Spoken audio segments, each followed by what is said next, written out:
बिस्मिल्लाहिर्रहमानिर्रहीम नहमदु व नुसल्ली अला रसूलिल करीम। अस्सलामु अलैकुम व रहमतुल्लाहि व बरकातुहू। मोहतरम हज़रात, आज हम ओबेसिटी मोटापे पर बात करेंगे। मोटापा बीमारियों की शुरुआत है। रिसालत इमाम सल्लल्लाहु अलैहि वसल्लम ने कदम कदम पे हमें सेहत और तंदुरुस्ती के बारे में वाज़ेह तौर पे हमें रहनुमाई फरमाई। आप सल्लल्लाहु अलैहि वसल्लम ने फरमाया कि हमारे जिस्म को 3 हिस्सों पर तकसीम किया गया है। एक हिस्सा फूड के लिए है, एक हिस्सा पानी के लिए और एक हिस्सा हवाओं के लिए खाली होना चाहिए। फिर आप सल्लल्लाहु अलैहि वसल्लम ने फरमाया कि अभी हमें भूख बाकी रहे, फिर हमें खाना छोड़कर उठ जाना है। ये रहनुमाया उसूल हमें जिंदगी की तरफ, सेहत और तंदुरुस्ती की तरफ हमें रहनुमाई फरमाते हैं। फिर आप सल्लल्लाहु अलैहि वसल्लम ने फरमाया मोमिन एक आंत से खाता है और शैतान 7 आंत से खाता है। इस तरह मोटापा ओबेसिटी की वजह से BP, heart problem, sugar, joints problem, धीरे धीरे किडनीज प्रॉब्लम, इस तरह से कई बीमारियों की शुरुआत होती है। जहां आपने ऑयली फूड इस्तेमाल करते हुए और फिर एक्सेस फूड की बात बहुत इंपॉर्टेंट होती है। आपको एक तंदुरुस्त आदमी को, फिजिकली फंक्शनिंग करने वाले को 2200-2300 कैलोरीज की जरूरत पड़ती है और लेडीज के लिए स्पेशली 1800 कैलोरीज की। जहां आप ग़िज़ाओं में 9.5 ग्राम एक्सेस फूड खा लेते हैं तो 1 ग्राम चर्बी धीरे धीरे आपकी बॉडी में फॉर्म होने लगती है।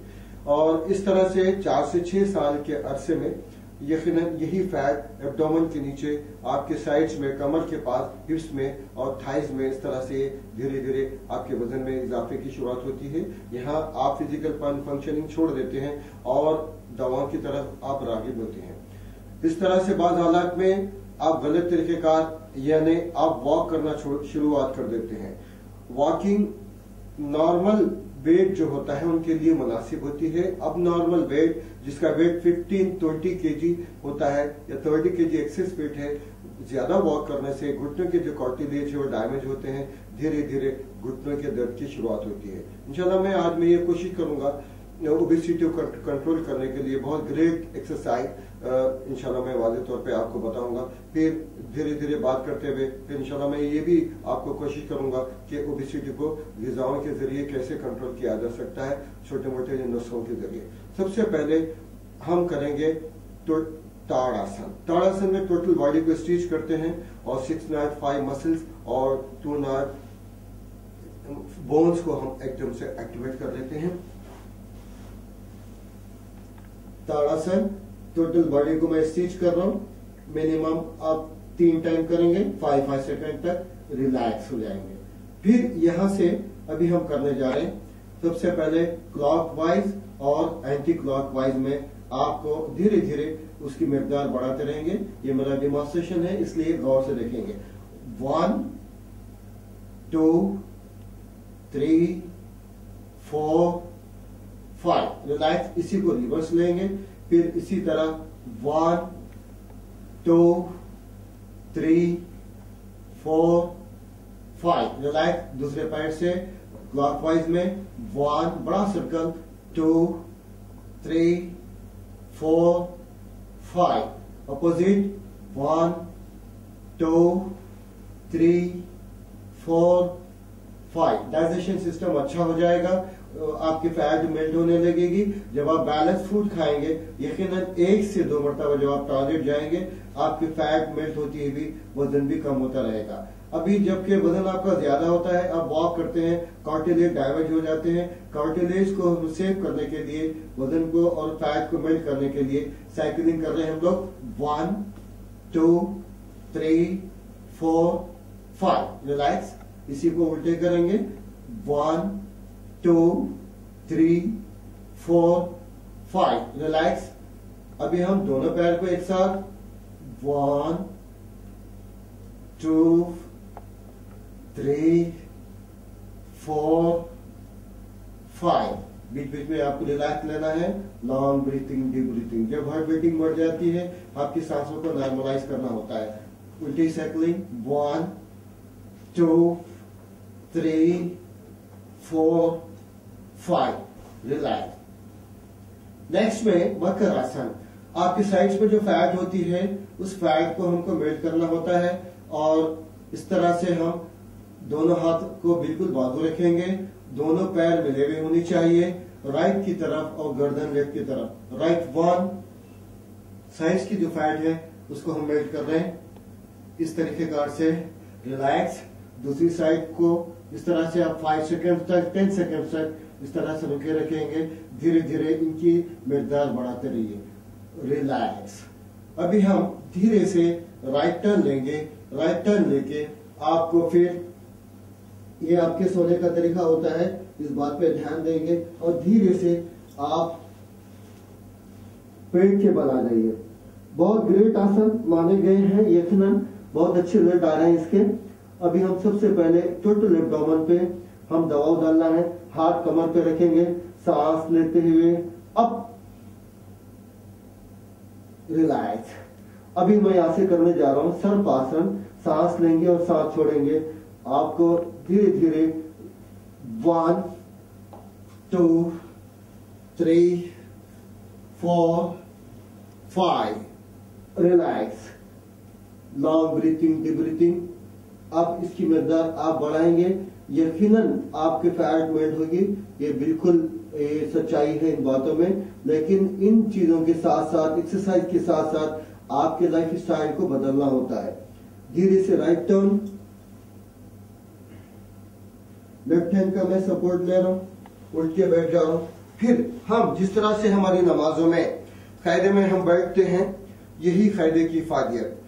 आप 15 मिनट स्पेशली डिनर में, आपका डिनर जिस तरह से रमजान में हमें एक अमली जिंदगी, नमूने वाली जिंदगी हमें दी गई है, जो जिंदगी तमाम हमें अमली तौर पे इस तरीकेकार को अपनाना है। हमारा शाम का खाना 7 से 7:30 तक हो जाना चाहिए। खाना खाने के बाद आप इस तरह से बैठेंगे 15 मिनट, यकीनन आपका हजमी निजाम बेहतर हो जाएगा और फिर 2 किलोमीटर वॉकिंग का फायदा हो जाएगा। ये 2 आसन और 3 आसन और आप इस तरह से हम ये तरीकेकार हम बताए हैं। और दूसरी अब हम बात करेंगे, आप आराम के साथ बैठेंगे। बैठ के अब रेस्पिरेशन सिस्टम जिसमें ब्रीथिंग टेक्निक होती है उसको अपनाना है। टोटली जब ये आपको नहार करेंगे आप, या फिर आपका खाना खा के 3.5 या 4 घंटे होते हैं, तब आप ये फिजिकल फंक्शनिंग कर सकते हैं। अभी हम ब्रीथिंग टेक्निक में हम फैट को मेल्ट करते हैं और इंटेस्टाइन स्पेशली बाज हालात में एक्सपैंड हो जाते हैं। अब उनको करेंगे हम अपने अंदर की तरफ खींचेंगे और ठुड्डी सीने पर लगाएंगे। Up, relax. इंटेस्टाइन को मैं दबाव डाल रहा हूं। फिर यही इंटेस्टाइन को मोशन क्लियर आने के लिए एक सेकंड में 2 बार, इसको कहते हैं अपनी साथ, इस तरह से आप करेंगे। 10 सेकंड, 15 सेकंड, हर चीज को टाइमिंग बहुत इंपॉर्टेंट होती है। फिर इसके बाद में आप ध्यान देंगे आप किस तरह से टॉयलेट को बैठना है। जब आप ओबेसिटी की वजह से आपको जॉइंट पेन और रूमेटिक पेन्स, इस तरह से पेन्स की शुरुआत हो जाती है, आप सही तरीके से आप टॉयलेट को नहीं बैठ सकते हैं। इस तरह से डॉक्टर्स आपको एडवाइस करते हैं कमोड पे बैठने के लिए। आप किसी तरह आप मेडिसिन को आप अवॉइड करेंगे, फिजिकल फंक्शनिंग को रुकू सही करेंगे, सजदा सही करेंगे। हमें यकीन है कि इंशाल्लाह इन सारी चीजों में हिकमत भरी होती है। अब टॉयलेट को बैठने का तरीका, ताकि वेस्टेजेस ज्यादा से ज्यादा आपकी बॉडी से निकल जाए। आप फंक्शनिंग करने के बाद आपको जरूरी होता है कि बैलेंस फूड, कच्ची तरकारियों का, जिसमें खीरा, गाजर, मूली, पुदीना और पत्ता गोभी, 1 टमाटर, 1 प्याज, ये सारी चीजें, इसका रेशियो हमें बढ़ना चाहिए। नॉन वेज को कम करेंगे आप, ऑयली चीजों को कम करेंगे, स्वीट की चीजों को कम करेंगे। बात ये बताई गई है कि अगर आप 9.5 ग्राम एक्सेस फूड भी अगर आप खाते हैं, धीरे धीरे 1 ग्राम चर्बी आपकी बॉडी में फॉर्म होने लगती है। अभी हम बात करेंगे कि किस तरह से हम फासिद मादे, बैड जो वेस्टेजेस है, उसको कैसे हम पास कर सकते हैं। तिब्बत नबी सल्लल्लाहु अलैहि वसल्लम में ये बात बताई गई है कि आपके लार्ज इंटेस्टाइन, ये लेफ्ट साइड पे, ये आप इसको खूब दबाएंगे, ठुड्डी लगाएंगे और राइट को उठाएंगे। इस तरह से वहां दबाव पड़ेगा। फ्यू सेकंड्स इसको करना है। नेचुरली तौर पे कोशिश करेंगे आप हमेशा, जब जरूरत हो जब भी करेंगे। आपको मोशन एकदम चंद से चंद सेकंड्स में आपको मोशन आ जाएगा। इसके बावजूद भी आप पानी की मिकदार आपके लिए बहुत जरूरी होता है। मैंने बात कही थी कि आपकी बॉडी में 70% पानी होता है। कुनकुने पानी का इस्तेमाल ज्यादा करेंगे और फिर आपकी ओबेसिटी कंट्रोल करने के लिए एप्पल का विनेगर और फिर शहद, एक एक चमचा शहद, एक चमचा एप्पल विनेगर गर्म पानी में आधी गिलास का इस्तेमाल करेंगे। सुबह होते हुए आप कुनकुने पानी में बॉयल किया हुआ पानी, हाफ बॉयल, इस तरह से उसके अंदर आप नींबू का इस्तेमाल या शहद का इस्तेमाल या फिर एप्पल विनेगर का इस्तेमाल, इन चीजों का इस्तेमाल करेंगे। और मुझे यकीन है कि जब आप फंक्शनिंग करेंगे आपको 1 से 2 बार टॉयलेट को जाना होता है। मुझे उम्मीद है कि ये इंतहाई इंपॉर्टेंट तरीकेकार से बहुत सारे लोगों ने फायदा उठाया है। मुझे यकीन है कि आप भी इस तरह से फायदा उठाएंगे। बहुत बहुत शुक्रिया। हर डिनर के बाद में, जब आपका डिनर 7 से 7:30 बजे हो जाता है, कोशिश कीजिए किसी तरह, चाहे आप ऑफिस में है, बिजनेस में हो, हर डिनर के बाद में आपको ये एक्यूप्रेशर मेथड से फूड रोलर, इंतहाई छोटी छोटी बातें हैं जो आपके रिफ्लेक्सिंग पॉइंट्स होते हैं बॉडी में, ये उसको एक्टिवेट कर लेते हैं। इस तरह से हज़मी निजाम, स्पेशली जब आप डिनर करते हैं, फिजिकल फंक्शनिंग आप कुछ नहीं करते हैं, आप वॉक भी नहीं करते हैं, ऑफिस से थके हुए आते हैं, इस तरह से आप इस फूड रोलर को कम से कम 15 मिनट आप इस तरह से जोर से इस पे दबाव डालते हुए आप करेंगे, हज़मी निजाम बेहतर हो जाएगा। और खाना खाने के बाद खैर में बैठा करेंगे। यकीनन ये सारी बातें बहुत अहमियत की बातें हैं, बड़े अच्छे अच्छे नताइज आ रहे हैं मेरी क्लास में। मुझे उम्मीद है कि आप इन चीजों पे अमल करेंगे। बहुत बहुत शुक्रिया। रिलैक्स।